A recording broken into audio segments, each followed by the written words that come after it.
Good morning. It is Friday, January the 23rd, 2026. Sunny skies out there, but very cold conditions. Here at our studios in downtown Wausau, corner of Washington Street and North 3rd Street in downtown Wausau. According to my phone, it says 24 degrees below zero, wind chill factor of 36 below. According to the National Weather Service and their Wausau downtown airport statistics, it says fair skies and 25 below zero with a wind chill factor of 51 below zero. Oh, I can't remember the last time we had 51 below zero wind chills. I mean, that is that is dangerously cold. It is the Chad Holmes Show, 98.9 WXCO, online at WXCO.FM, mobile devices and Alexa by searching WXCO, on the Civic Media app, on YouTube at youtube.com and the 98.9 WXCO channel. Again, just a reminder that we are on here for this hour from 8 till 9 a.m. on 98.9 WXCO, but we will have more fun in the second hour because we go over to strictly online. So if you like what you hear, you want to stick with us for the entirety of the program live after 9 o'clock at 9:06, we are back. And we can be seen on YouTube, youtube.com and the 98.9 WXCO channel. You can also catch us audio-wise by going to WXCO.FM or the Civic Media app and the WXCO part of the app, which is the third one down. We're in a pretty good spot on that app because we have a lot of stations on the Civic Media Radio Network, and if you download the always free Civic Media app, you can see all the stations and be able to tune into any of the stations you want. And we're fortunately near the top at the number 3 on the app.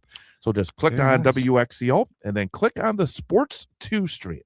Sports 2 on both the WXCO.FM and the Civic Media app, and you'll be able to tune in the second hour of the program as well. That's right. And of course, if you missed the show, if you're not able to catch the entirety of the show, because we know you're busy, and 2 hours to be able to just sit here and focus with us, maybe some days a little bit too much.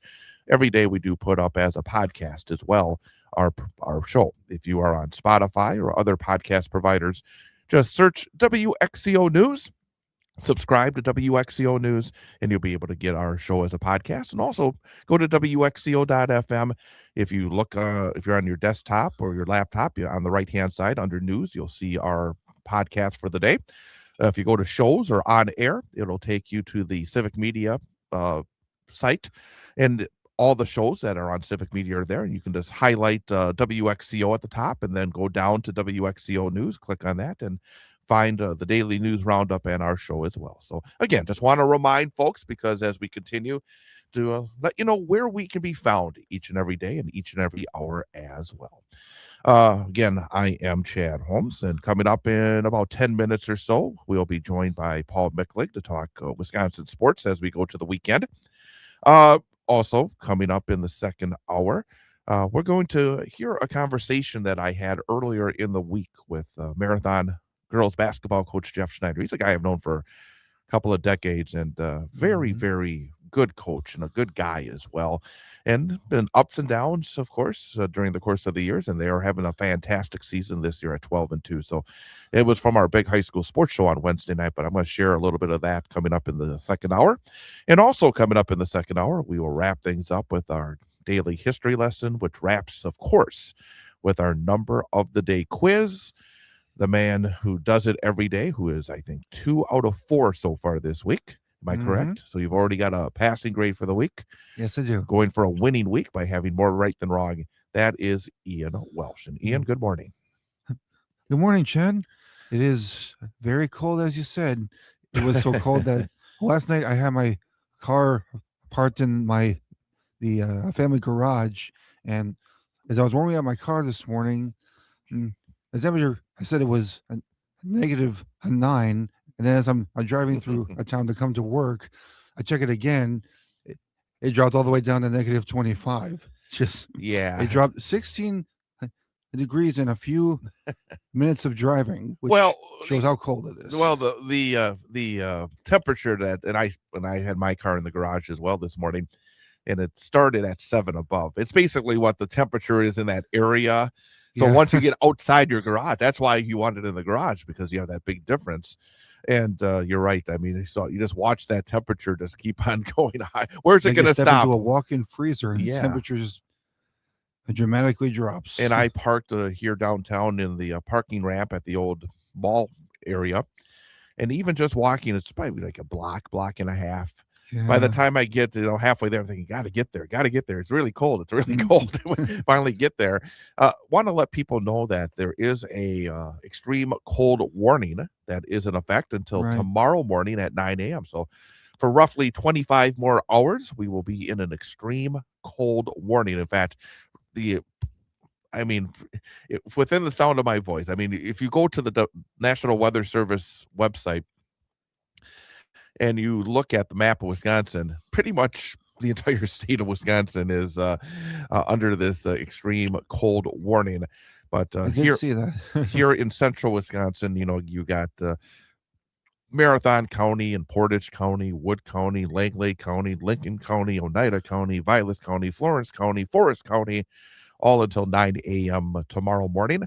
The dangerously cold wind chills as low as 50 below, and we've said it. I mean, according to the Yeah, National Weather Service and their equipment over at the Wausau Airport, here this hour, 51 degrees below zero is the wind chill. But with that incredibly frigid wind chill, it could cause frostbite on exposed skin in as little as 10 minutes. And also, don't forget those pets. Keep those pets indoors as much as possible. absolutely. Dress in layers, including a hat, face mask, and gloves if you must go outside. And use caution while traveling outside. Wear appropriate clothing, a hat, and Mm. gloves. And of course, try to avoid having those pipes freeze, the water pipes wrap or drain, or allow them to drip slowly Mm. as well. Uh, Yeah, I'm for not wearing the t-shirts anymore. no I kidding, huh? I went to my closet and found all my long sleeve shirts, and thankfully I still have quite a few of them. So I'm gonna be wearing those for at least the next week, just until the temperature gets above 10. Anybody who lives in Wisconsin, especially during the wintertime, have long sleeve shirts and sweatshirts. I pulled over the sweatshirt. I got a long sleeve shirt underneath. I'm layered up even for the short walk Mm-hmm. from the parking garage here to the studio. And just to let you know, this cold weather, there's really no break in sight. I mean, I'm looking at the forecast for about the next week. Yeah. And of course, I mean, it's not going to be as cold as it's going to be today and then tonight. But I mean, like today, high near 11 below zero, sunny, Mm. partly cloudy, 26 below for another low temperature tonight. Tomorrow, mostly sunny, but continued cold. Not quite as cold, but we will not be getting above zero. At least it doesn't look like it. A projected high of 2 below zero. Those wind chill factors still around 20 to 25 below zero. Then let's looking ahead. Sunday finally back above zero at 6 degrees. Then you're thinking, okay, we're going to break it. We're going to start to get somewhere closer to normal. Yeah. But then, go into Monday, high of 5, Tuesday, high of 8, Wednesday, high of 7, Thursday, high of 10. I mean, So little single digits. this is a long stretch of well below zero weather. And so basically the things we're talking about here this morning, the Hmm. things that you need to do to be safe, you're going to have to do this for at least the next week. I mean, Yeah, single digit highs. I mean, it's not like 11 below highs, but still, it's very, very cold. And who knows what the winds will be like over the next week. So we'll probably have those wind chills as well. yeah. You gotta be careful of the frost bite and the hypothermia, because even if you just walk around outside for like 10 or 15 minutes, just trying to go from shop to shop, or like going inside a restaurant, when the temperatures are this cold and then the wind chill is unbearably frigid, frostbite can happen very fast and is not something that you want to get. And, I mean, You're exactly might actually be right. just as bad as getting a sunburn. And by the way, of course, all the schools are closed today. All the after school activities, including the extracurricular events, also are called off. So, no high school sports tonight. We were scheduled to have a Wausau West boys basketball game in Wisconsin Rapids. That game has been postponed, but everything has been postponed tonight. It's a night to sit under the covers, watch a movie, watch sports, whatever you want to do. But if at all possible, try to avoid any sort of long distance driving, especially tonight. I mean, as I said, 26 below zero, low temperatures, incredibly cold. I mean, just incredibly cold. So be very, very careful out there, and make sure that you do not put yourself in a bad position, because, as we said, if you have exposed skin for upwards of 10 minutes, you could get frostbite. And of course, that is very, very dangerous as well. So I'm thinking is I'm just glad that one of the silver linings for the Packers being out of the playoffs is, just think if they had been the number one seed this year. Just think if they would have been at home this weekend for the NFC Championship game. I remember back, must be about 10, 12 years ago, maybe a little bit longer than that, when the Giants and the Packers played in that game where you had Tom Coughlin, the Giant coach who was on the sidelines. You could see him actually getting frostbite as the game continued, and you saw all the players out there just incredibly uncomfortable. So yeah, I think that's the one thing that I'm going to be curious to see what the weather is like at the locales that do have the championship games. I know that Denver has one of them in the AFC, and then of course I don't think there'll be an issue with cold weather in Seattle for the other one. But the time is coming up on 8:19. Of course, in a couple minutes, we're going to talk some sports. Will Giannis be traded? The trade deadline's coming up in less than 2 weeks. The Bucks struggling. Boy, there does not seem to be many answers now for the Bucks. The Brewers trade Freddie Peralta. I think I have a disagreement with Paul Micklig, so we're going to talk about that. I'm not very happy with this. He seems to think, well, that's what they do. I shouldn't put words in his mouth, because he does not like that, but we'll find out about that coming up as well. The Packers looking for a new defensive coordinator after Jeff Hafley is hired as the head coach of the Miami Dolphins. Badger men's basketball doing pretty well. Marquette not doing so well. So lots on the plate to talk about when it comes to sports as we head to another Wisconsin sports weekend. So we will be joined coming up. I think he's going to bear his way into the studio here this morning, and we'll have Paul Micklig coming up. The time is coming up on 8:20. Again, frigid, according to the Weather Service, 25 below zero at the Wausau Airport with a wind chill of 51 below zero. I am Chad Holmes with Ian Welsh. Chad Holmes Show, 98.9 WXCO. Logical, oh, responsible, practical. And then they show me a world where I could be so dependable, oh, clinical. That was Cornell, but he wanted to warm us up by talking about a global warming, and then also have a. He also had a point he wanted to make about TikTok. About a TikTok, since it's owned by China, Yeah. they're gonna shut it down for security reasons. Did you tell him to call back later? He said he was gonna call back on Monday. Oh, okay.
And welcome back, Chad Holmes Show, 98.9 WXCO, WXCO.FM, mobile devices, and Alexa by searching WXCO, and on the Civic Media app, along with, and also YouTube, youtube.com, and the 98.9 WXCO channel, along with Ian Welsh. I am Chad Holmes. Again, I don't think I even need to tell you, folks. It's cold outside, and there's an extreme cold warning. If you need me to tell you, I can't hold your hand all the time, folks. You gotta take care of yourself once in a while. It's cold outside, so be very, very careful. I'm just kidding. I will take care of you all, just like everybody else. So. My truck does it so old it doesn't even have like degrees. It actually just said. I'm not used to this. This is not. I wasn't built for this cold. Probably saying, "Why are you in your vehicle right now? Yes. Why are you inside under the covers right now?" That is Paul Micklig, and time to talk some Wisconsin sports. I want to start with the Brewer trade because I may disagree with you here because Freddie Peralta is traded to the Mets for a couple of prospects. And another pitcher thrown in there as well. Tobias yeah, Myers. And he's thrown some skill at times. I hate this trade. I hate it. It won't help the Brewers this year, I don't think. I hate this trade. Again, you think? I hate it. Yeah, I think. And I'm willing to say in October when we come back, I'll be right on this one. Because I mean, yeah, okay. I know if you were going to get something that really excited me, I could see it. He is such a bargain. He has been such a bargain, and it's like we're not even going to try to keep our best players, and that just bothers me. Tell me why I'm wrong. There is somebody that agreed with you, and I'll tell you off air. And you're smiling. You're smiling. And there was a lot of comments of.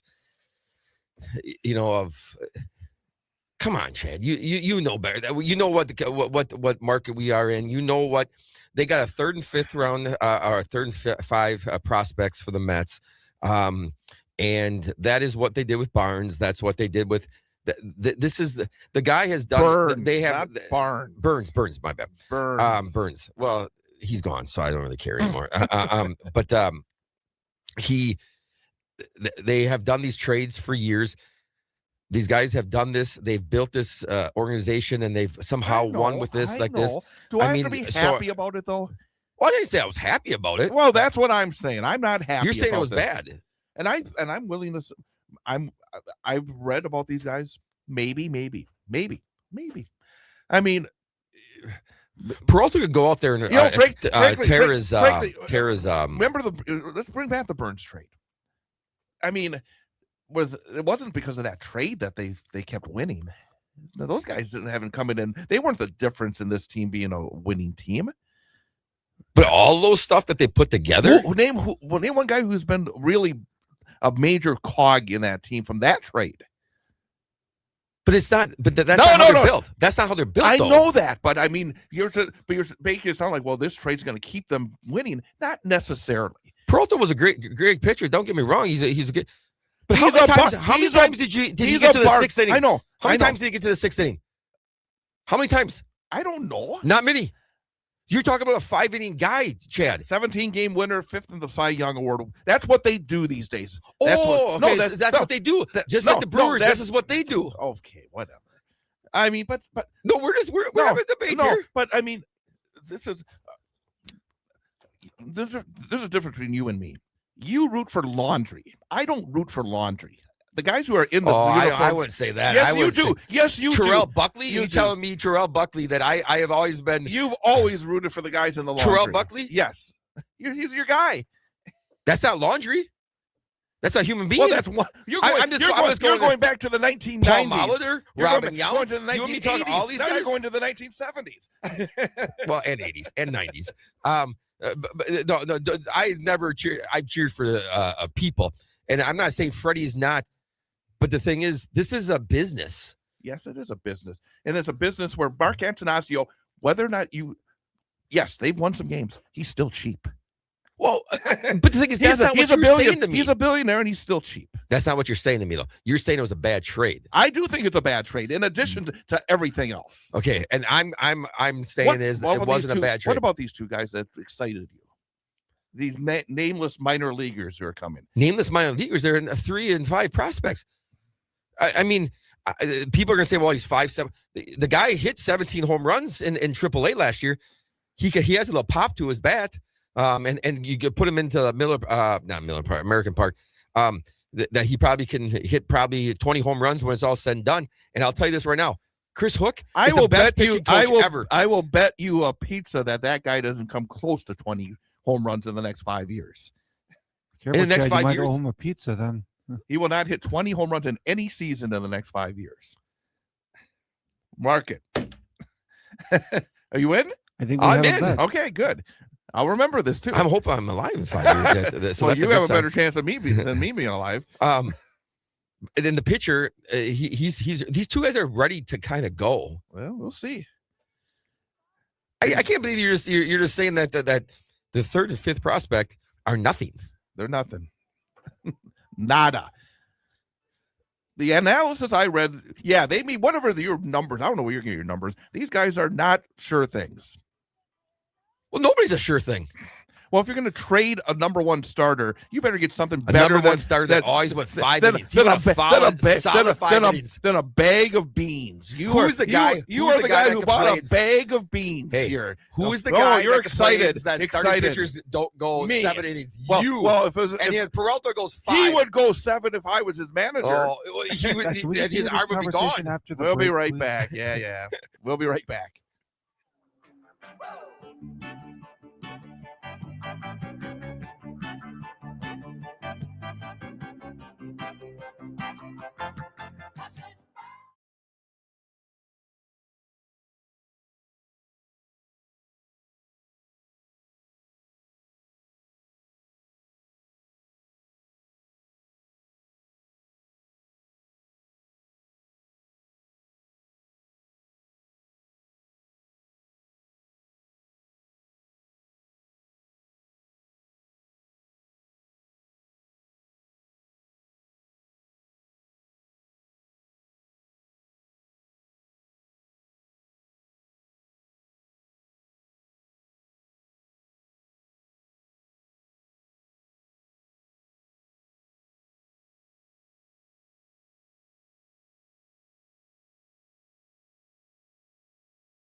And welcome back. Chad Holmes Show 98.9 WXCO. Online at WXCO.FM. Mobile devices and Alexa by searching WXCO. Civic Media app and on YouTube, youtube.com, and the 98.9 WXCO channel. Do we take a breather? Of course. Okay, Of good. course. It's called good radio, right? That's what it's called. That's true. Keeps it engaging. Well, Entertaining. and the thing is, we'll see. And it'll be fun to see because it'll be April and it'll be warm out when the Brewers are playing. Actually, it'll be March because It's debatable if it'll be warm, but I it'll be know. warm where they're playing. with the roof closed. With it, yes, correct. And they'll be in Arizona. But then, because another thing, since I'm being annoyed here today, I think baseball should stop playing games, regular season games, the last week of March. Baseball should start April 1st or April 2nd, whatever it may be. It's like, because now they start the regular season March. And that's too early. I'll agree with you. On I that. think it sounds odd. Baseball's meant to start in April. April. And so, okay, you're listening, baseball. So there you go. I'm sure that'll change I'm with us talking about I that. know. All right. Well, let's actually, talk about trades again. We're less than 2 weeks away from the NBA trade deadline. I'm at the point, I think it's time to pull the ripcord. I don't see a road forward for the Bucks right now with Giannis. It's not that he's not the problem. It's just there's no answers right now. And I don't know if he's the solution either. and I really don't know any of it, to be honest with you. frankly, I don't think he's all in at this point either. I think he's just biding time until that inevitable next move. I mean, he was kind of talking after this game like people are selfish, and I'm thinking to myself, yeah. I mean, you're either part of the solution or you're part of the problem, and it doesn't feel like at this point he's really part of the solution, does it?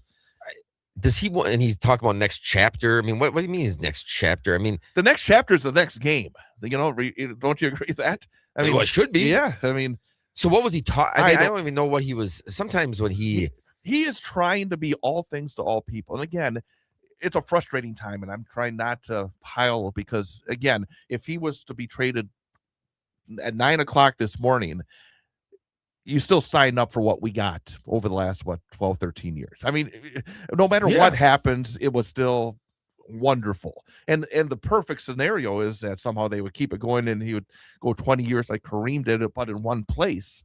And it just does not appear that's going to happen. And also, that's only one of, I mean, this is not a good fit for Doc. He's not the type of coach I think to be in this situation. The rest of this team is just a bunch of pieces that I just don't think fit all that well.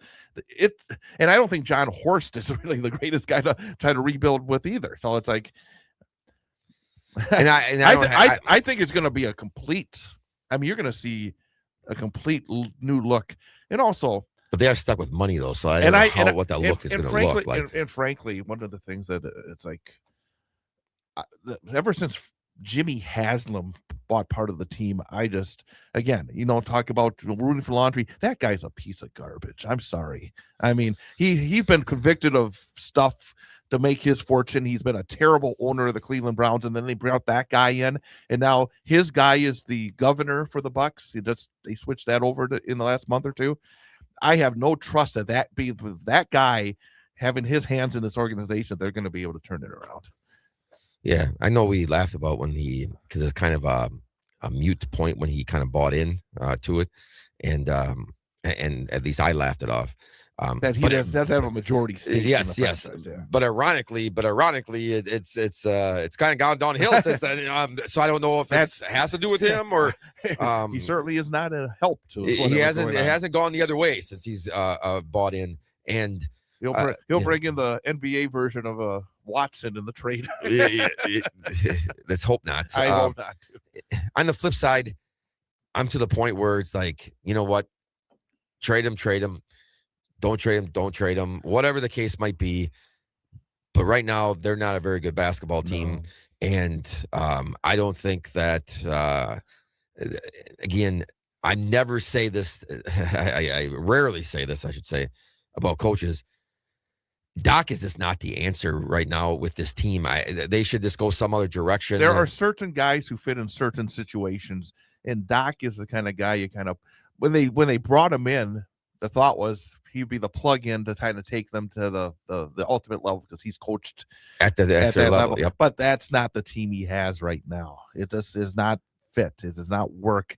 And also, yeah, they need, frankly, they need a jolt. And he's just, I think he's at the point of his life here. It's like he's, been coaching for darn near 30 years. I mean, they need a little bit of an energy boost here from their coach, and I just don't think he's the guy to do it. And I mean, again, when they play Oklahoma City, now they had guys out, but for the Bucks, I mean, they did have Miles Turner and KPJ, which are two of the key cogs in there. But they got down early and they never got back. I mean, it was at that 15 to 20 point mark the whole game, and they never could make a serious run. It just looked like they couldn't get a stop when they needed a stop. Right. And at the end of the day, they got to be able to play defense. Mhm. And they're not playing. They have no guy. Brook Lopez is not there anymore. No. Well, the whole thing about it, we will often talk about, you are who you are. I mean, I think, you see if you've been around teams, you know who your team is. It's not going to change in say a football season in week 8 because you are what you are. And I think it's the same thing with a college team or a professional team. To expect a team that has struggled and then to be able to, struggle to defend and struggle to win, then all of a sudden become a defensive juggernaut and turn it around. This team is, again, if everything went right, I mean, before the year, I thought maybe a 45-win team. And now things have gone wrong. Instead, there'll be a 45 loss team. I mean, that's what it's going to be. And if they get into the play-in, it'll be as the number 10 seed, and good luck. They would have to be completely healthy. I mean, when I see a guy like Nance come in there, and I thought he was the number one hustle guy on the floor that night, both on the boards and defensively. And why can't those other guys give that same kind of effort? You can't tell me they can't. He's not a good player. I mean, I shouldn't say he's not a good player. He's a good player, but he's not up to that level. You can't have your majority guys, like your mediocrity guys, be your best leaders. Right. You know what I mean? Right. And it's just not going to work. Right. And I, quite frankly, I've watched quite a few games this year. Giannis is not the defensive player he once was. He picks and chooses when he does his things.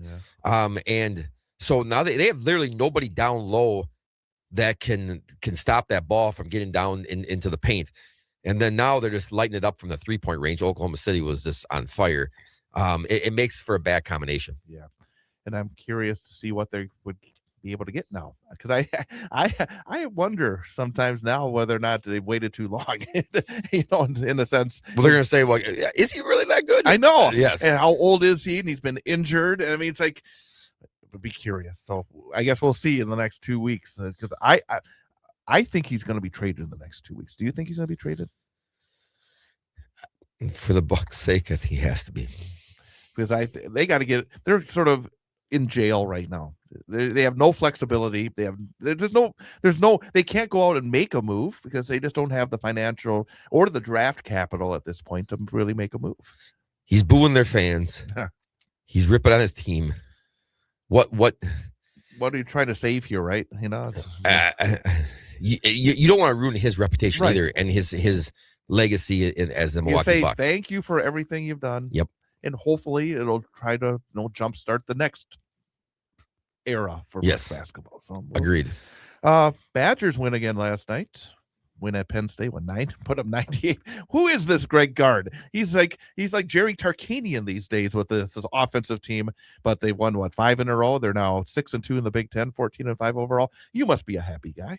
Yep, because I just go back to 2000 and I think this is his 11th year, so it'd be 2015-ish, and sitting across from some gentleman saying how he shouldn't have that job. He shouldn't have had it at that exact moment. Well, obviously Bo Ryan. Bo for a power play. Bo knows power coaching. plays. Power plays. I just am so happy because they looked like they were struggling a lot. And they were probably outside looking in a few weeks ago, weren't they? Well, 100% Yeah, they were. Yes. Yeah. So it's like now they're going to be again right where they normally are at this point. And they have a chance with their schedule and with how they're playing to make a nice run there in the Big Ten. They have a nice lineup. I said this at the beginning of the year. They have a lineup that is really nice. I mean, they got the Boyd, Blackwell, Winter. I mean, Rap from the shooting the three. I mean, what are they missing?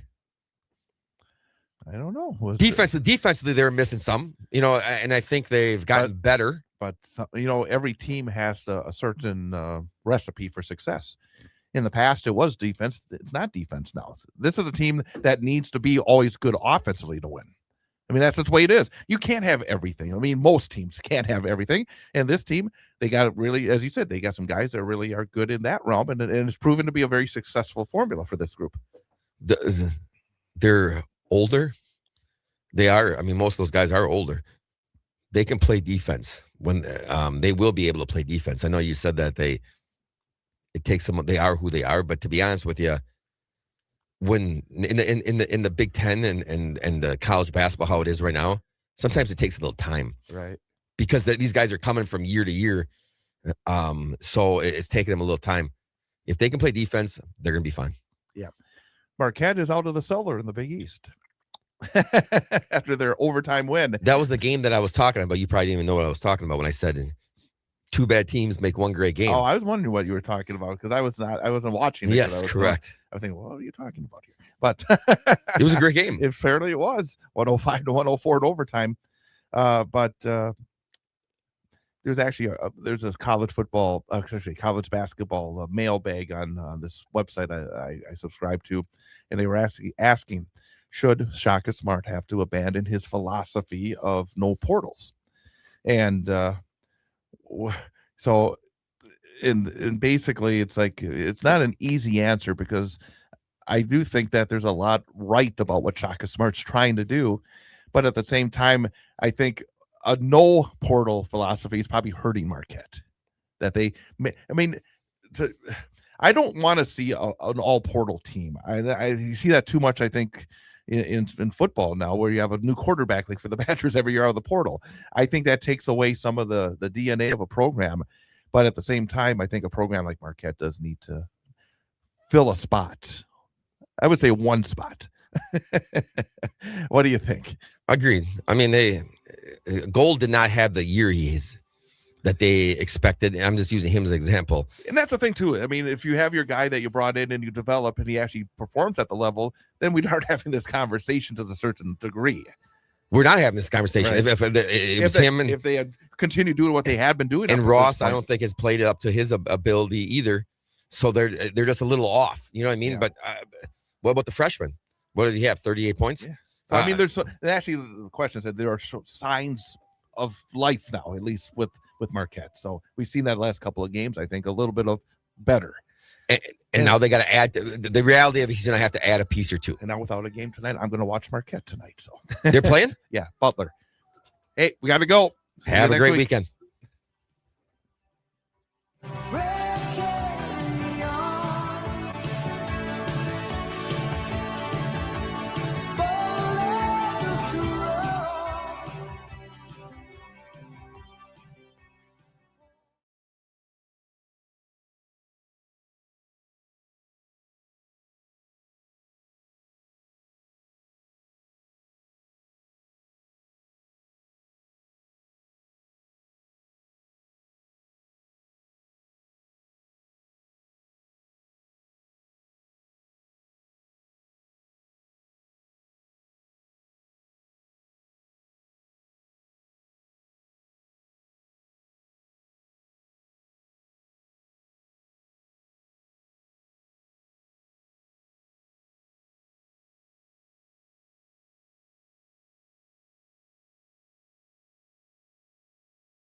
it's a waste to spend your time. Why don't you wait for the call? Just gonna get used to it. We all get it in the end. Just gonna Chad get Holmes Show, used to it. 98.9 WXCO, WXCO.FM, mobile devices, and Alexa by searching WXCO. Civic Media app, YouTube.com, and the 98.9 WXCO channel. You have to ask your dad. Do you bring it up in conversation this weekend? Do you agree with the Brewers trading Freddie Peralta? See if he agrees with Micklig or me. So I'm sure my dad has a lot to say about that. that's Ian Welsh. I am Chad Holmes. Again, we are with you until the end of this hour here on 98.9 WXCO. And then you can join us on the Sports 2 stream of WXCO.FM and the Civic Media app, and continue with us on YouTube.com and the 98.9 WXCO channel. If there's something on your mind, we've said this, and one of the things we want to do here is to get your voice on. Don't be shy. If there's something on your mind, whether it's in the news, whether it's the weather, whatever is out there, you can let us know at 715-814-9330. That's 715-814-9330. Want to quickly let people know that Monday we will have another gubernatorial candidate, Francesca Hong, who is running as a Democrat for the governorship of Wisconsin. She'll be joining us on Monday morning. Then on Tuesday morning, we'll be joined by Yi Leng Zhang, who is a candidate for the state treasurer office, and of course, a very important figure here in central Wisconsin. Absolutely. And then on Wednesday morning, again at 8:06, we're very excited to welcome back to the program for the first time in almost 2 years, actually. Yeah. Katie Rosenberg, the former mayor of Wausau, who is now running for the Marathon County Board. And she'll be with us, I think, for much of the first hour of the show on Wednesday. Get a chance to really delve into some of the things that have happened and also look ahead in terms of some of the issues that animate her campaign for the board. So that's on Wednesday, will be Katie Rosenberg. So again, Fran Hong on Monday, Yi Leng Zhang on Tuesday, and Katie Rosenberg on Wednesday. Some terrific guests coming up early next week here on the program. A very busy start to next week. Yep, that's what we like, right? That's what we like. Absolutely. Keeps us on our toes. There you go. Have you heard yet? No. And I do have a theory about this, is that they are still in the final process of making like the final decisions on like the main cast of characters, and they're just trying to make sure that they make the right decision, and hopefully they'll post something by this weekend. And by the way, real quickly, for people that may have just jumped into the middle of our story here, earlier, was it this week that, or actually it was last week that auditioned, right? Thursday. Yeah, so Ian auditioned for the Wausau Community Theater production of the 25th annual Putnam County Spelling Bee. Yep, that's right. Which will be performed coming up at the Vinegar Theater in late March. And we're waiting to see whether or not he adds to his total of productions. And he's up into the 70s, and he's the goal is to get to 100 by the time he turns 40, which is about, well, how many years is that? Like 9 years? You're like 30, 31? What are you? Well, depending on the amount of shows I do every year, I mean, I did make a promise to my family I wasn't going to overdo it on theater. So probably I do like 2 to 3 shows a year. So probably maybe 7 to 9 years, probably. All right. So let's hope that you can add one here. I have plenty of time to do this. I just want to make sure that I know, you know, but is this a show that you really like? Is this one that you really want? When I first heard about it, I actually didn't know anything about it. And then I did my research. I listened to the music. I was looking up the characters. And I'm like, well, this is a really funny show. And it's different. And I think it'd be a fun challenge. So I did my research. I was practicing my song I was going to sing. I was checking over the characters and the plot. Had to make sure I understood the show. And when the audition came around, I really had a lot of fun with it. All right. Well, very good. So that's the main thing, though, because sometimes auditions can be very scary and it can be a lot of pressure. But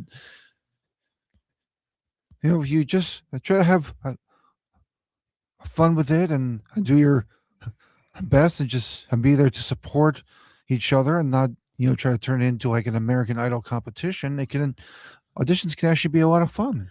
Very good.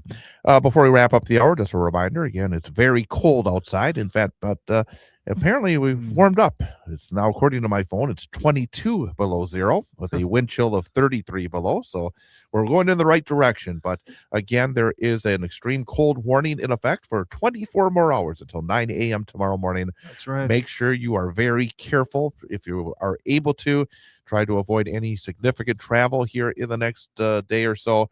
And also just, it's going to stay pretty cold through the next week. We were talking about it.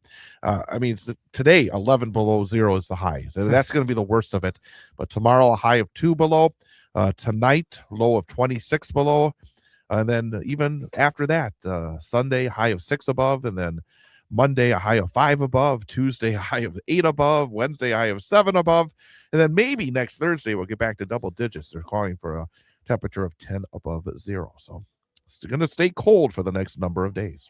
The next couple of days are going to be the worst. Yes. Worst days in the negatives, but it will get better. It'll feel balmy. It'll feel balmy by the time it gets 10 above zero. Yeah. So, hey, Wisconsin in the wintertime at 20 degrees is a heat wave. There you go. Hey, we are done for this hour, but if you want more, join us over on 98.9 WXCO's YouTube channel, youtube.com, WXCO.com, and the Civic Media app. Click on the Sports 2 stream, and we'll be back at 9:06 for the final hour of the week.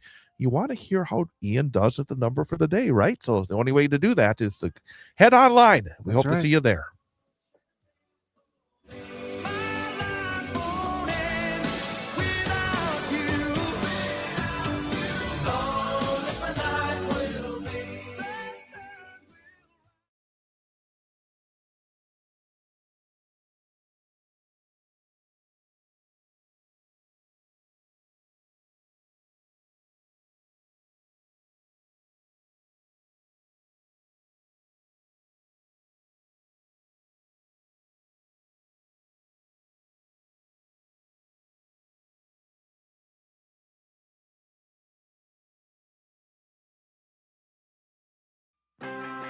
We are the NFHS.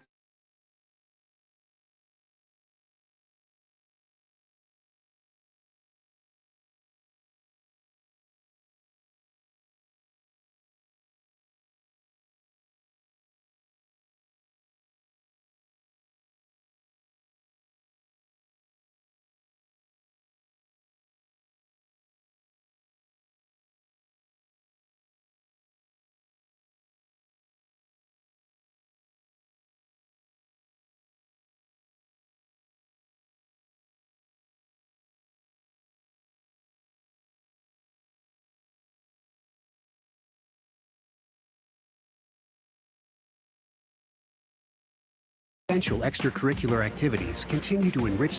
Going through this process for the last couple of years. Does come down a little bit, but the people we have around here think.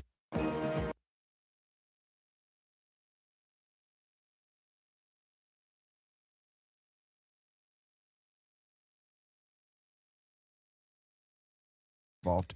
Yeah, well, Sports Show on 98.9 WXCO, online at WXCO.FM. With BJ Brandt, I'm Chad Holmes, and time now for our coach guest for this week from Marathon High School, Jeff Schneider. Coach, great to see you. Thanks for having me. I tell you, and I always say this with BJ or whoever else, it's, when we set up the interviews, it's always when they come off a win, but it's not a guarantee because we usually set it up early because normally there's a Tuesday night game, and last night you played Assumption, and it's like, I don't know, we'll see, and your team was able to come out and win. The first question I have is, I saw some video of the end of the game, and just how and your team was able to come out and win. The first question I have is,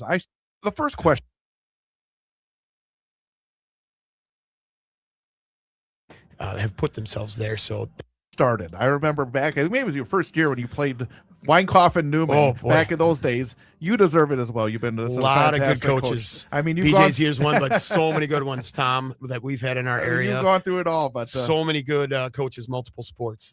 Just it's awesome. The type of people we have around here. Thank thanks you, for Chad. joining us.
All I need is a TV show, that and the radio.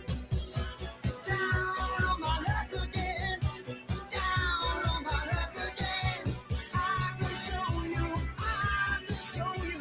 some of the people in my life. I can show you some of the people in my life. It's driving me mad. Just another way of passing the day. Good morning. It is Friday, January the 23rd of 2026. Frigid start here in Wausau. We are live from our studios at the corner of Washington Street and North 3rd Street in downtown Wausau. Fair skies, but very, very, very, very cold. At the Wausau Downtown Airport, the National Weather Service says it's 24 below zero with a wind chill of 50 below zero. According to my phone, it's a little bit warmer than that here at our studios in downtown Wausau. It says that we are currently at 22 below zero with a wind chill of 32 below. So I guess it's warmer here than it is at the airport. but nevertheless, there is an extreme cold warning that is in effect until 9 a.m. tomorrow morning. Otherwise, hopefully, your day is off to a terrific start. It is hour number 2 of the Chad Holmes Show. We are live on the YouTube channel, youtube.com, and the 98.9 WXCO channel. We are also live on WXCO.FM and the Civic Media app and the Sports 2 stream. We'd like you to join us. If you have anything that's on your mind, you can give us a call at 715-814-9330.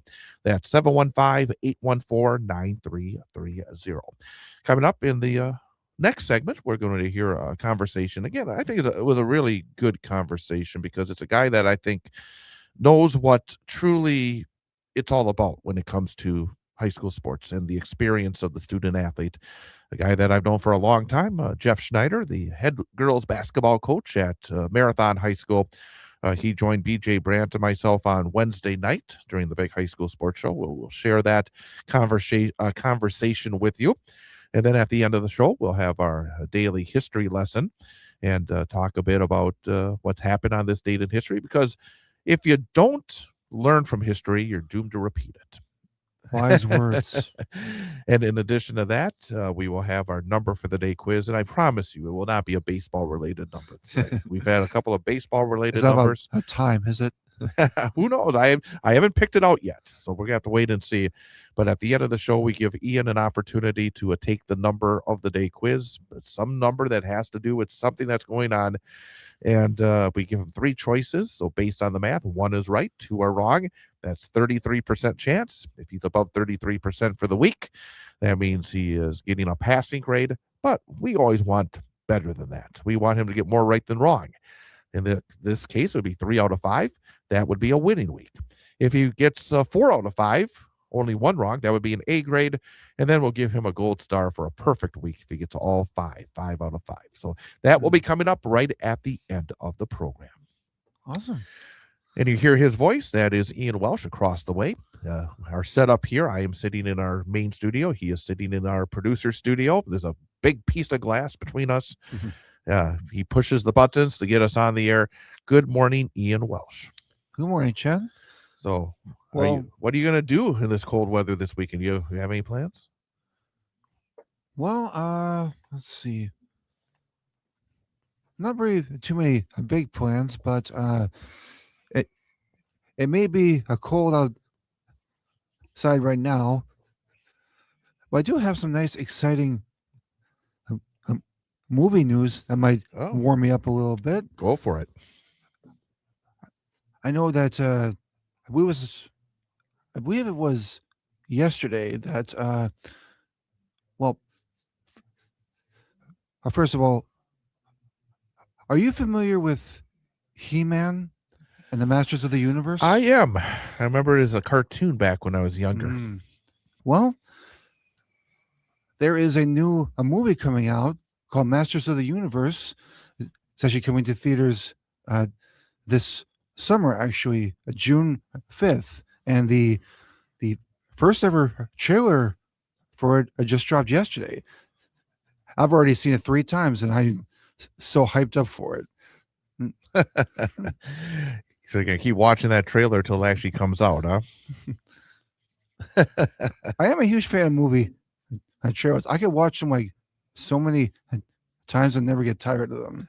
Very good. That's not the only exciting movie news, is that the next big Marvel movie is actually coming up this year, towards the end of the year in December. It's Avengers Doomsday. Yep. And if you don't know your Marvel history and you're wondering why it's called Doomsday, and don't shoot the messenger here, I'm a huge Marvel fan, so I have a right to say this. It's going to be the first appearance in the Marvel Cinematic Universe of Doctor Doom. Mm. You may know him as the big baddie of the Fantastic Four. Well, Marvel Studios is actually bringing a Doctor Doom to the MCU, you know, in their upcoming movie. And if you go onto the Marvel Entertainment YouTube channel, there's actually a Doomsday countdown clock. Look, actually, I think I can. Well, if you, it's pretty. It's a long way off, but just the anticipation is enough to get you excited.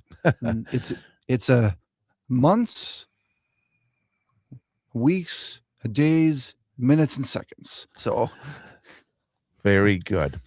YouTube something to being look forward used, to. YouTube being used by everybody. We're on YouTube and they're on YouTube. And also for folks who are looking for something to take a peek at, if you haven't already, on the Civic Media YouTube channel, you can go and watch the I think it's the first forum for Democrats running for governor. It was held on Wednesday evening. It was a forum organized by Main Street Action, moderated by our Civic Media political editor, Dan Schaefer. And it got 7 candidates on the stage all at the same time. Many of the candidates that we've been speaking to over the last couple of weeks here on this program. And a very interesting discussion. And they were able to talk about a number of different issues. And there's also a story up on our Civic Media website. If you go to civicmedia.us and then check out the news stories, be able to get a complete write-up about this event. And the headline of the story is, at Forum for Democrats Running for Governor, Style and Tone differ more sharply than policy. And I would think that's understandable. I do think that in talking to a number of these candidates for governor, we have seen that I think a lot of them do have similar ideas. I do think there is a swath, if you are put the political spectrum on a piece of paper. You have the far right to the far left. And then you take, and that's generally with Republicans, Democrats, and everybody else that are whatever party you consider yourself. And then you take the Democratic Party and you say, okay, here's the right wing of the Democratic Party, the left wing of the Democratic Party. I do think if you were to place some of these candidates, they would be not all in the same spot.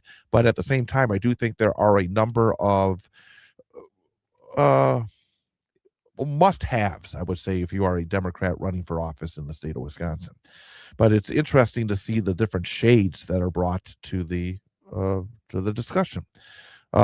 State Representative Francesca Hogg, I think, is considered perhaps at the left end of the spectrum, and she is somebody that's not afraid to come out and say it. And I think there is an appetite. And actually, it's something I've been thinking about as we get ready to speak to Representative Hogg on Monday on this program.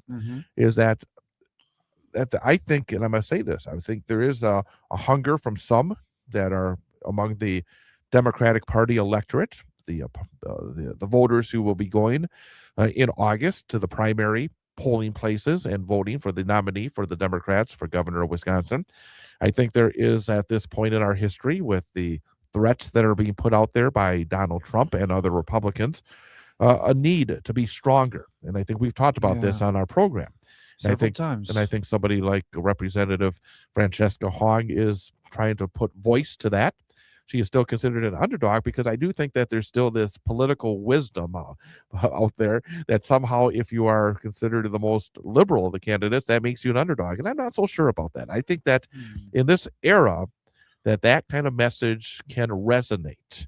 In fact, I was talking to somebody just yesterday about these candidates, and while not making a full decision, this person said, well, if the vote was today, I'd probably go for Francesca Hogg. And I found that interesting because that shows that, again, there are these folks out there that I think want a stronger, more powerful voice pushing back against the I would call out of the mainstream policies that we often see from Republicans, both in terms of Washington and in Madison, because at this point, the idea is, I think the most likely thought is that the Republicans will be nominating Tom Tiffany as their standard bearer for the governorship.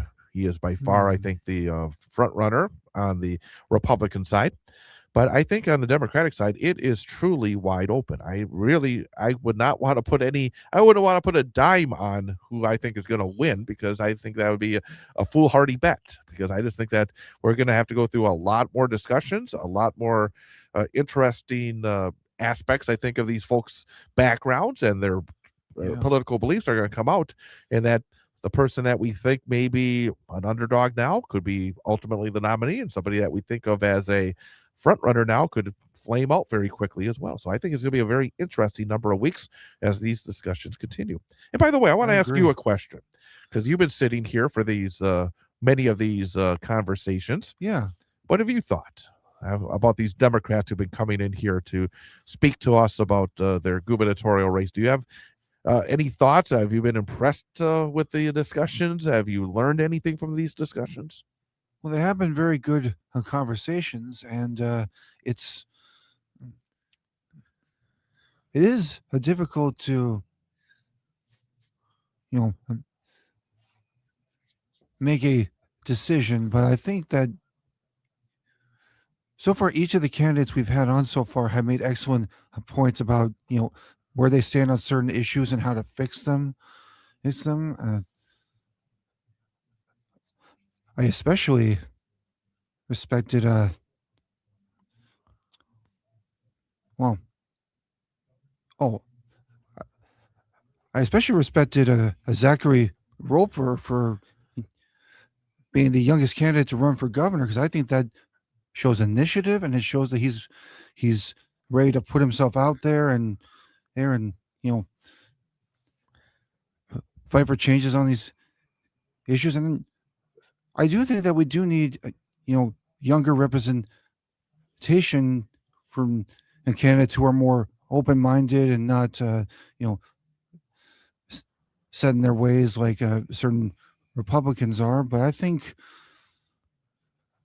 I believe each of the candidates we've had on have clear ideas about where they stand, focusing on the certain issues that are the most prevalent in our country right now, and actually taking actionable steps as a way to achieve those goals. Absolutely. So again, I would encourage you folks who have not seen the event. Again, this was streamed live on the Civic Media YouTube channel. It is still there. So go to YouTube, go search Civic Media, and you'll be able to find this event and learn even more about these candidates. And again, I would encourage everybody to tune in on Monday morning when we have a chance to talk to Francesca Hogg, candidate for governor of the state of Wisconsin as well. We're going to take a timeout and then come back and hear our conversation with Jeff Schneider, the Marathon girls basketball coach. Again, fair skies 24 below zero here in downtown Wausau. Wind chill factor of 50 below. Be careful out there. An extreme cold warning still in effect until 9 a.m. tomorrow morning. With Ian Welsh, I am Chad Holmes. It is the Chad Holmes Show, live on the WXCO YouTube channel, on the Sports 2 stream of WXCO.FM and the Civic Media app. What are you looking at? I always answer, nothing much, not much. I think they know that I'm looking. I'm Chad Holmes, joined former Wausau West head hockey coach BJ Brandt and myself every Wednesday night from 6 till 8 p.m. for the Big High School Sports Show on 98.9 WXCO, online at WXCO.FM, mobile devices and Alexa by searching WXCO on the Civic Media app, and also broadcasting live on the 98.9 WXCO YouTube channel. Each week we'll be talking high school winter sports. We'll review and preview the basketball and hockey action with both the boys and the girls, and each week we'll also be joined by an area head coach and a student athlete guest as well. It's the Big High School Sports Show every Wednesday night from 6 till 8 p.m. on Central Wisconsin's radio home for high school sports, 98.9 WXCO, online at WXCO.FM, mobile devices and Alexa by searching WXCO on the Civic Media app, and broadcasting live on YouTube.com and the 98.9 WXCO channel. So, how are the kids? Well, Emily made the honor roll. Oh, good for her. Yeah, we're really proud of her. Tyler, on the other hand, though, What's going on? he's been moody lately, just feeling down and not like himself. Oh, we've been there. Nick was struggling last spring. He was so anxious and stressed. Really? What helped? Well, he joined the soccer team, and ever since, he's been a lot happier. He has more energy, he's less stressed, and he's definitely in a better mood at home. It's made a huge difference. That's awesome. Yeah, I'm glad he's getting out of the house, he's getting some exercise, and he's off his phone for once. It's been good for his mental health. Sounds like it's been good for your mental health, too. Participating in Wisconsin high school sports improves students' physical and mental health. Encourage your son or daughter to get involved. This message presented by the WIAA and the Wisconsin Athletic Directors Association. Local radio thrives when it serves the community. WXCO is no different, and we're looking to add someone to our staff that is well connected around town. Someone who can help our local businesses increase traffic and their visibility among our audience. From connecting clients with high school sports, local news and weather, or the Chad Holmes Show. If you know local business owners, we'd like to get to know you. If you'd like to know more about this opportunity, send me, Chad Holmes, a message at chad.holmes@civicmedia.us. That's chad.holmes@civicmedia.us. And let's set up a time to talk.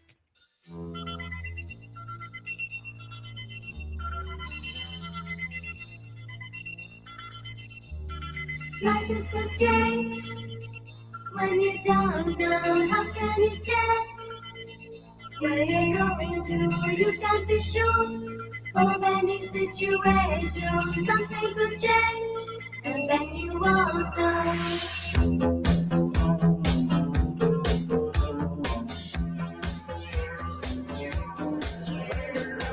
Where do we go from here? It's Chad Holmes Show live on the WXCO YouTube channel at youtube.com. Also, the Sports 2 stream of WXCO.FM and the Civic Media app. And of course, the entire program always available as a podcast. Once we wrap up at 10 o'clock, we'll get that up within a few minutes after 10 o'clock. So you can always go back at your convenience and be able to tune in as well. Again, you can get the podcast if you are on Spotify or any other podcast provider by searching and subscribing to WXCO News. You can also go to WXCO.FM, and then under the latest, under the news category, you'll see the show as well. With Ian Welsh, I am Chad Holmes. And of course, in addition to doing this program in the mornings from 8 till 10 a.m. Monday through Friday, on Wednesday evenings, I am co-host of the Big High School Sports Show with BJ Brandt here on 98.9 WXCO. We always have a chance to talk to a student athlete guest and also a coach guest. And this week, our coach guest was somebody I great respect for, and I think does things the right way when it comes to working with student athletes and making the experience as positive as possible. And having a really good year. 12 wins and 2 losses so far for the Marathon High School girls basketball team. And our coach guest this week was Jeff Schneider. And again, he's a longtime coach at Marathon and been doing it for a couple of decades now. And here, along with BJ Brandt, was my conversation with Marathon girls basketball coach Jeff Schneider. The first question I have is, I saw some video of the end of the game and just how excited on the sideline of the clock was running out that your girls were. That had to be special because a lot of these girls have been going through this process for the last couple of years, and to get a win against such a quality program like Assumption had to be just incredibly thrilling for everybody involved. Yeah, well, thank you. And I really appreciate every time you have me here. And yes, I have been here after a loss a few times too. So it does feel great to that we got to defeat a quality team last night in Assumption, one of the better teams, better programs, super well coached, and have had, tremendous success, and for us, we've been talking a little bit about history this year that, our program hasn't done some things like defeat an Assumption team in a number of years. And we were looking back, we know we beat them once in 2018. And I think we got them once in maybe the COVID year in 2019-20. But it's been a while, and it just, that felt good. And I we do talk about that a little bit. We try to not focus on the end result all the time, but at the same time, the process. But boy, it feels good after that. And I think that's what you saw a little bit in that excitement of, boy, this was pretty cool. This was pretty historic that this hasn't happened in a while. So when you look at this season, Coach, how do you gauge it? What are your benchmarks? So you see, 24 game regular season. How do you chunk that up to get your team ready for the playoffs? Well, I think the number one thing is we want to just keep improving. And, the coach cliche is you want to play your best basketball at the end of the season. But in order to do that, you have to talk about that, and you have to have that as a, I think you have to believe in the process. And the process is, there's going to be some ups and downs. And, for the most part, you're not going to win every game, and you're not going to play well every game, even when you do win. So, we've had those things, but we've come back to, we've called it culture. This is our first year. We've called it culture. In the past, we've called it standards. We've called it, expectations, whatever. But we've called it culture because I'm a big Shaka Smarts fan, and he's done some really great things this year. They've struggled a little bit, but at Marquette and in some of the other places he was, and we just said, hey, culture over everything. And we came up with 3 core values, and just keep going back to those things. We're going to compete every day with ourselves. Number one, we're going to try to keep growing, which is, we want to grow and play our best at the end of the season in the tournament. And then, we chose trust, and our seniors have done a super job that, hey, we need to trust each other, that we need to play together. And that's when we're at our best. I want to take a step back because I find it interesting you bring up Shaka Smart because, again, he's had so much success, and this year it's been a struggle at Marquette. It's not automatic that every year is going to be a great year. And I look at your coaching career, you've had some incredible highs. You've coached down at the state tournament. You've had chances to be at the ultimate level in high school basketball. And then you've had a couple of years here where you've known it's going to be a building process. And when I've talked to you, you've talked about, studying different types of offense and defense and keeping your mind open as you continue in your career. You've been doing this for now more than 2 decades. How many years at Marathon? More than 2 decades. Yeah, we'll just leave it at that. Okay. But the thing about it is you're very open, I think, to trying to stay on top of things and use different ideas in terms of building your program. Talk about the ups and downs and maybe why you've continued to work so hard at it in an era where we don't see as many 2-decade coaches in high school sports here in Central Wisconsin. And BJ's been there too in his sport. It's been, those highs and lows are, when you first start out, you feel like, boy, this is awesome. I just, this is why I do it. But in effect, that's really not, that can't be your why. To win, I really can't be your ultimate why. And your why has to be that, like you said, that some of those, seeing that development and seeing that process and adapting and adjusting and things like that. And I mean, the 2 big areas that we've talked, X and O's are one thing, but I think developing kids has been my focus, especially the latter part of my career, is what are the things that we can do? What are the skills that kids really need to work on, and then be able to take those into a game, and not just, I've got to get this many shots up. That's important. But at the same time, it's what can I do to keep developing? And then the other side of it is the mental side of it is, how can I develop as a teammate, and how can I develop and grow as my role, and understanding what do I need to excel in and do the best I can in for my team to be the best. And then putting the team number one. I mean, that's a huge challenge in itself for anyone, but especially for young people. And it's that, just keep working on ways to do that. And Shaka's been amazing with that. And he's gone through the ups and downs. He's had teams that have really reached their potentials. He had teams that hasn't. And, we're all in the same boat as coaches, and we just keep battling and keep helping each other. And I think that's the big why to keep doing it. Think about we'll say more than 2 decades. I like that. That's a good number. Think about yourself as a young coach and where you are now. How much have you changed over the years to be where you're at now as a coach? Dramatic changes. I think when you first start out, like you said, you're after the result. And the result is the ultimate because that's going to gain you respect, and that's going to gain you, appreciation, and that's going to gain you the notoriety, and those are all good things, and those are all good things to strive for. But just like in anything, they're not going to be there all the time. And then I think the biggest area I've grown is, how do I adjust my own personal adversity, and then how do I help my team? How do I help kids fight through things when it's not going their way? What is their response when they're down in the dumps, when they've turned it over, or they're missing their last 5 shots? Those types of things as a coach, almost seeing it more through as a player, and seeing it not necessarily being a player's coach, but just really putting myself in their shoes and saying, hey, what do I need? What would I need right now as a player? What would this team need as a player? And sometimes, today was, we came off a big win, like you said, and well, lots of times you don't need a pat on the back after the big win, because everybody else is giving you that. And hey, you feel pretty good. And that's awesome to feel good. And you should feel good, and we should. But sometimes to keep growing, you need a little push. And that sometimes is needed too. So there's a lot of areas. And I think the other thing I'll say as a coach, I think when you first start out with it, and especially I think a lot of coaches, this is something that we really want to do.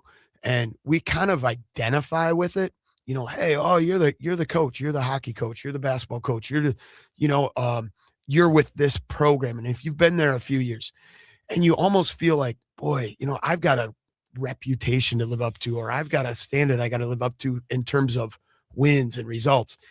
And that takes you down a rabbit hole too, of you have to take each team, you have to take each year, you have to take each group of kids, and you just have to take them from a start, and you have to keep trying to grow.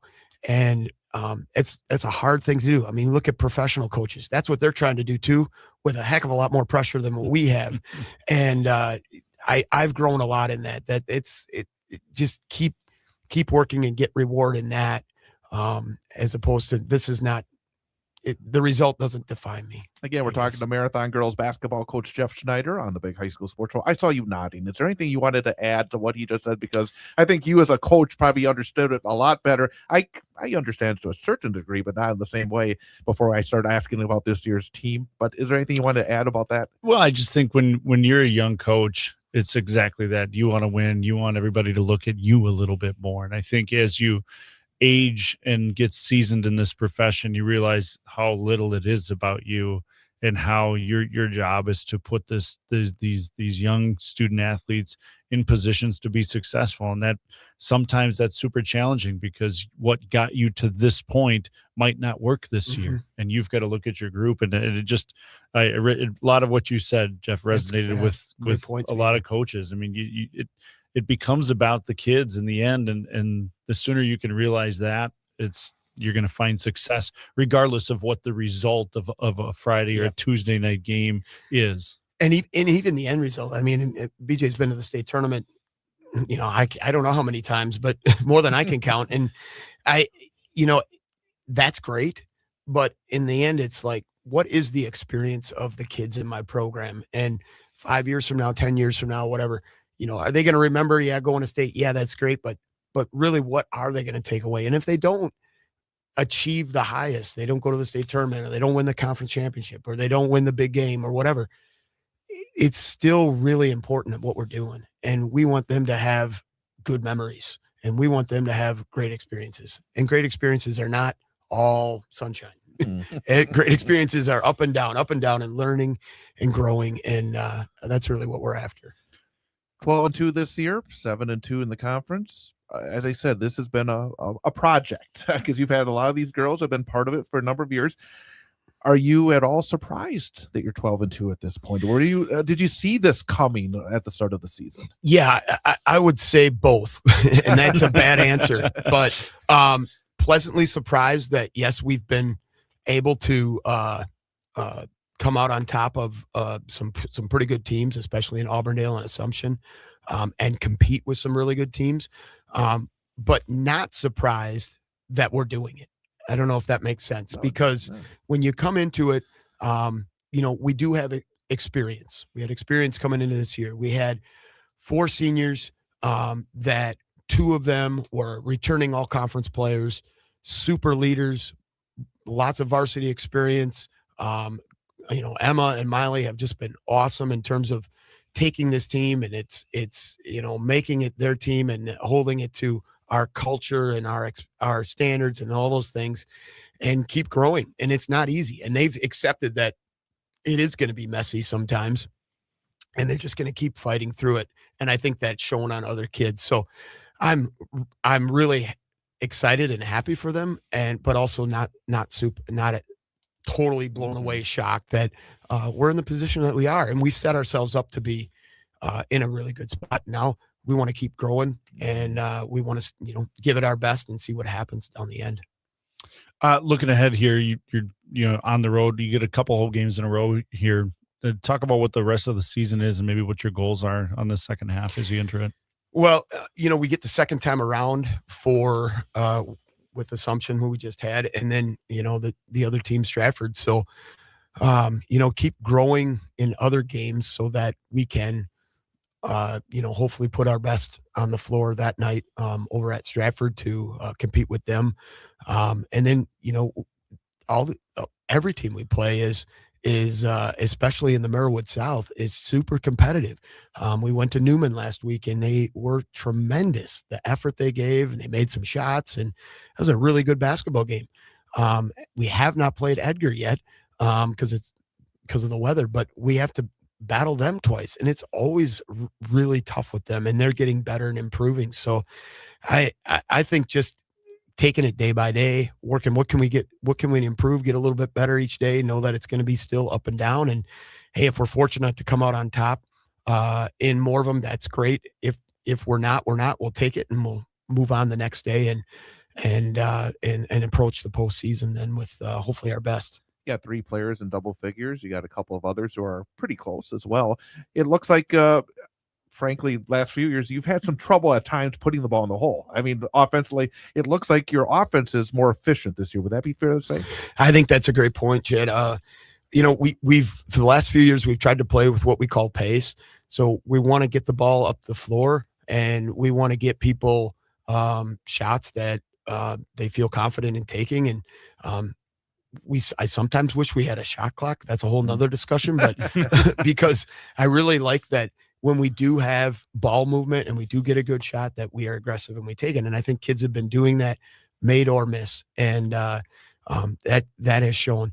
And we said at the beginning of the year, Emma and Miley have been great about, if one kid scores 15 or one kid scores 20, that's great. But then we have kids that score 8, or we have kids that score 10, and we have kids that score 5. There was a couple games where we had, I think Emma had like 18, and then we had 5 or 6 other kids between 5 and 8 points. And that's just the ultimate balance. And I think that's what really good teams do. So this group you've had and kind of grown with them, what are you most proud of that they've been able to do so far in their careers? I guess number one, I'm proud that they have continued just great effort, trust, and belief. And they've put in a lot of time. They've put in a lot of, just work, whether it be physical work, mental work, culture work with our team. And that's what makes me so happy, that when we do have the results that we want, and that, people look at you and be like, wow, awesome. You got that big win. That makes it, I feel so good for them, because they have earned it, and they've trusted that, and they've gone through, like Chad said, years, and we've come up short a lot of times and played some really good teams and have not been as competitive as we wanted. And now it's just so great. So I really appreciate that. The other thing I appreciate is that I think we have Wausau West hockey is the ultimate, I think. But as far as girls basketball, I really appreciate that our kids do value that we have a decent amount of kids that are playing. We're usually in the mid-20s of numbers of kids, and our older kids, and especially our seniors this year, have done a great job of being good leaders, being good mentors, being good models to to our younger kids, like showing up every day and working hard and being a great teammate and knowing how important that is. And I'm just super appreciative to our 4 seniors. They all have, a little bit different roles, and they've accepted that, and they've done that, and they've done a super job. And the seniors we had last year too, we had 8 seniors last year, which is pretty rare. And they were all tremendous at that too. I want to ask you about one of your juniors. I know BJ always likes talking about it as well. Coaching your daughter. I mean, you've done this for such a long time. You've been a coach. It's not a case where you decided to coach because your daughter was part of it. I see, you see that sometimes, but you've been a coach, and now you have a daughter who's part of your program. What's that been like? It's been super rewarding. It's been made me, I think it's really helped me become a better dad, because as a dad and as parents, you can see through your kids' eyes a little bit better than all the other kids because they're your kid. And I've seen what she experiences, which is similar to what other kids are. And I think it's made me better. I think it's made me a better coach. Made me understand what does the team need? What does a certain kid need? And what does she need? And I'd say that's been super rewarding. But like any parent coach, it is super challenging. We go home, you've got to be a parent and you've got to be a dad. When you are at practice, you are the coach. And I've probably swayed a little bit more to the other extreme of, boy, I'm pretty nitpicky with her, a little bit more than other kids sometimes, which to a fault sometimes isn't the best for her and for the team. So it's a learning, it's a process, but I'll tell you, I won't have it any other way. I love it. I love her competitiveness, and I love how she competes, and I love how she wants to just do whatever it takes to win and for us to be the best we can. So I'm super appreciative of that. We've only got about 2.5 minutes to go, so I just want to, because we have a hard break. But BJ, anything that we want to make sure we get anything that's really important on top of your mind? Well, I could sit and talk with Jeff for a long time because there's a lot of parallels between him and myself, and I think about the lessons and how do you teach beyond basketball with your group? Well, I think it comes to your culture. I mean, that's really what life is, and that's the beyond basketball part or beyond the sports part is, what do you want your kids to take away? And I think number one is that this is hard. What we're doing is difficult. It's not show up and it's going to be great every time. And that is not just the winning and the losing. That is your own personal, how you play, how your team plays, and then how you fit within a group. And that's going to take them to their job. That's going to take them to their relationships, to their family, and making sacrifices and working with lots of different types of people. And that I think is life in itself, and whatever you choose to do. And we give that high school sports, especially, when it gets competitive at the varsity level, boy, that's real life. And working through a game and working through a season is super rewarding. And hopefully kids, they take good memories and they learn a lot. Like you said, BJ, they take a lot of good lessons. About 1 minute to go. I'm trying to think of a quick question to ask you. Does it feel different now going down the stretch, having the success you've had? I mean, because the winter sports season is a long season. Yeah. And I imagine that gives you a little more juice coming down the stretch. I mean, you said it. I mean, it's not all about wins and losses, but at the same time, it does have to add a little juice, doesn't it?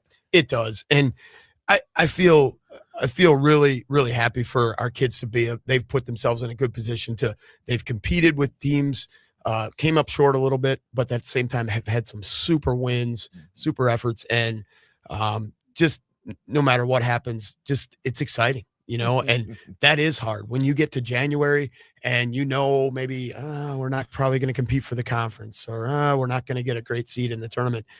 It does come down a little bit, but these kids deserve it, and they're there, and they have put themselves there. So that's what it makes me super excited and happy for them. Kids deserve it. But I will say, because I remember when you first started, I remember back, maybe it was your first year when you played Weinkauf and Newman back in those days. You deserve it as well. You've been a lot of good coaches. Coach. I mean, BJ's here's one, but so many good ones, Tom, that we've had in our area. You've gone through it all, but so many good coaches, multiple sports. Just it's awesome. The type of people we have around here. Thanks for Chad. joining us. That was Jeff Schneider, again, one of our guests on Wednesday night's big high school sports show. And again, if you missed that, like this show, you can catch it as a podcast by going to Spotify or wherever you get your podcasts and search Big High School Sports Show. It's also, again, available on the show page if you go to WXCO.FM and be able to, I'm going to bring it up real fast because I'm always, if you go to WXCO.FM, it says on air at the top. You just click on that, and that will take you to the show page for Civic Media, and then you'll see WXCO right there. It says filter by station. Third to the right is WXCO, and then go all the way down, and you'll see everything that you can go back and listen to as podcasts and under sports, Big High School Sports Show. And of course, again, if you go even further down, it says WXCO News.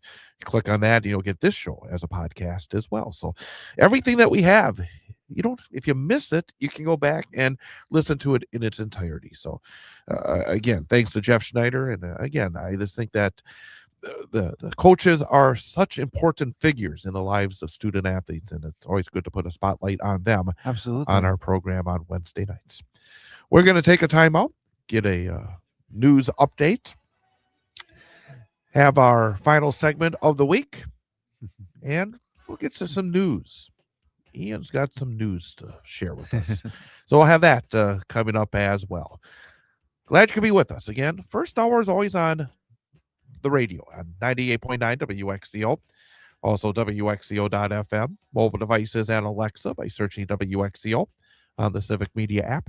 And here in hour number 2, for those of you sticking around, online only. Again, you can join us on the YouTube channel, the 98.9 WXCO YouTube channel, on WXCO.FM and the Civic Media app and the Sports 2 stream. So, again, 2 great hours, I hope, every morning. And thanks for you for joining us. With Ian Welsh, I am Chad Holmes. Chad Holmes Show, 98.9 WXCO. The wind is taking me everywhere. Yeah. Can you feel it? Can you feel it? Can you feel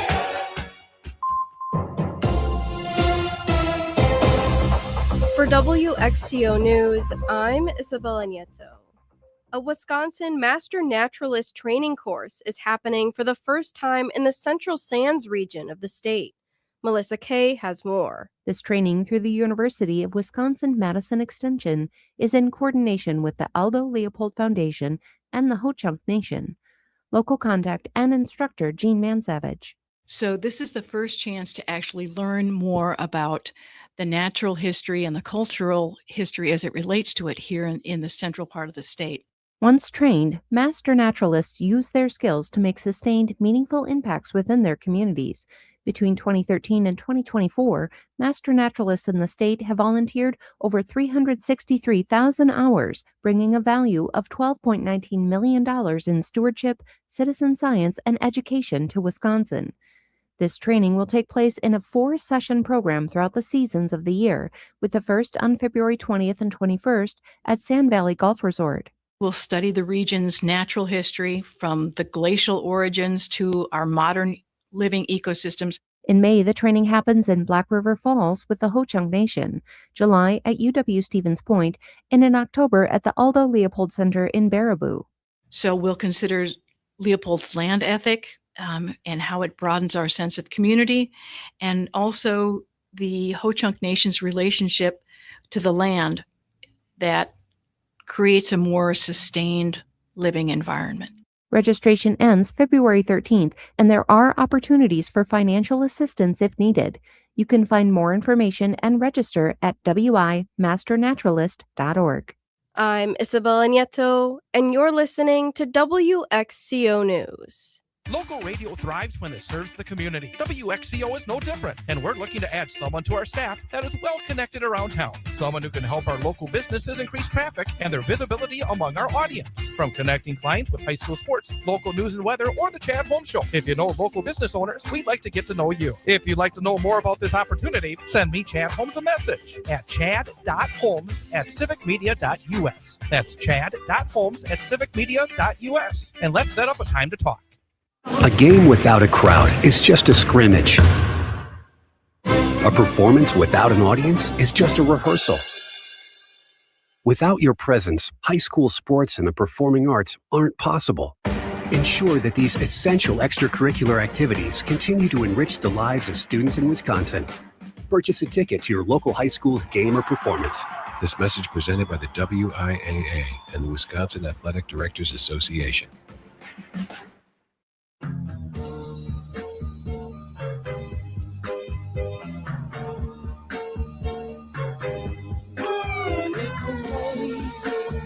Last night, I was feeling something wasn't right. There was not another soul in sight. Only you, only you. So we walked alone. Though I knew that there was something wrong. And a feeling that feels so strong about you. Then you gazed up at me, and the answer was plain to see, 'cause I saw the light. Chad Holmes Show, 98.9 WXCO YouTube channel, Sports 2 stream of WXCO.FM and the Civic Media app. With Ian Welsh, I am Chad Holmes, and the news has finally come in. You are in. Yes, I am in the show. It was made official about a short while ago, actually. I am officially a part of the cast of the 25th annual Putnam County Spelling Bee. What role did you get? I am playing one of the fathers of one of the spellers in the show. I do have a name, though. It's a Daniel Schwartz. Very good. It's pretty impressive. It's a cast of only 13 people, and there was a lot of people who auditioned. And so congratulations to all those who got in the cast, and I look forward to seeing you guys on Monday. Yeah, you start your rehearsal process Monday, and then again, the show is in late March. Wausau Community Theater. You'll be performed at the Veniga Theater at the University of Wisconsin Stevens Point at Wausau campus. So we'll obviously talk more about that as we follow your progress during the rehearsal process. So now I can finally say something because it's made official. There you go. Well, congratulations. Thank you. What number again is it? Number 70. This will be show number 78. 78. So you're getting closer and closer to that 100 mark that your goal is by the time you're 40. So terrific. Hey, it is Friday, January the 23rd of 2026, and 26th day, I should say the 23rd day of 2026. 342 days remaining, and some famous events have occurred on this date in history. Back on this date in 1789, Georgetown College, which is now Georgetown University, was established in Washington, D.C. On this date in 1964, the 24th Amendment to the U.S. Constitution, which prohibited the federal and state governments from imposing poll taxes before a citizen can participate in a federal election, was ratified. Such taxes had previously imposed unfair restrictions on Black American voters. On this date in 1977, the TV miniseries Roots, an adaptation of Alex Haley's best-selling novel, debuted. It became one of the most popular shows in the history of American television and brought mainstream attention to Black American history. On this date in 1986, the Rock and Roll Hall of Fame in Cleveland inducted its first class, which included Chuck Berry, Fats Domino, and Elvis Presley. On this date in 1997, Madeleine Albright, who had earlier served as U.S. Ambassador to the United Nations, she became Secretary of State in President Bill Clinton's administration. She was the first woman to hold that cabinet post. On this date in 2005, American comedian Johnny Carson, longtime host of The Tonight Show, the king of late night TV, died at the age of 79. What a legend. Yep. Another legendary talk show host, Larry King. He was the host of Larry King Live for 25 years on CNN, was on the radio for many years in addition to that. He passed away at the age of 87 on this date in 2021. And on this date in 1973, U.S. President Richard Nixon announced an end to the seemingly never-ending conflict in Vietnam. However, while the Paris Peace Accords, which were formally signed 4 days later, brought an end to direct U.S. military involvement, the conflict raged on until April of 1975, when Saigon was captured by North Vietnamese forces. So those are a number of the events that occurred on this date in history. All right, well, let's have our number for the day quiz to wrap things up here on this Friday. All right. Ian is 2 out of 4 so far this week, so he's already clinched a passing grade. What we do is we give Ian 3 different choices with a topic, which is our number for the day. 2 of which are incorrect, 1 of which is correct. So based on the math, 33%. He should get 33% by just guessing. So 1 out of 3. That is 33%. So that means anything above 33% is a passing grade. But want better than that. If he gets more right than wrong for the week, it's a winning week. If he gets 4 out of 5, that's an A grade. And if he gets all 5, that's a gold star perfect week. I hope to do it again very soon, the 5 out of 5. There you go. All right. Well, I mentioned that Johnny Carson passed away on this date in 2005. That is 21 years ago. And, of course, he was the king of late night, host of the Tonight Show for many years. The number for the day is, how many years was Johnny Carson host of the Tonight Show? Ooh, Long time host of the Tonight Show. So how many years was the legendary Johnny Carson host of the Tonight Show? Your choices are 20 years, 25 years, 30 years. Oh, boy. Okay. So Johnny Carson, longtime host of the Tonight Show, became the king of late night because of his incredible rating success. He was always number 1 in late night. How many years was he host of the Tonight Show? 20 years, 25 years, or 30 years? Okay. I'm going with my gut on this one. I am going to say, final guess, 30. 30 years is my final answer. I'm going to say 30. All right. Well, Johnny Carson took over as the host of the Tonight Show in late 1962. He retired in early to mid 1992. So that means Johnny Carson was host of the Tonight Show for 30 years. Yes. Oh, The king of late night. So you get a winning week, 3 out of 5.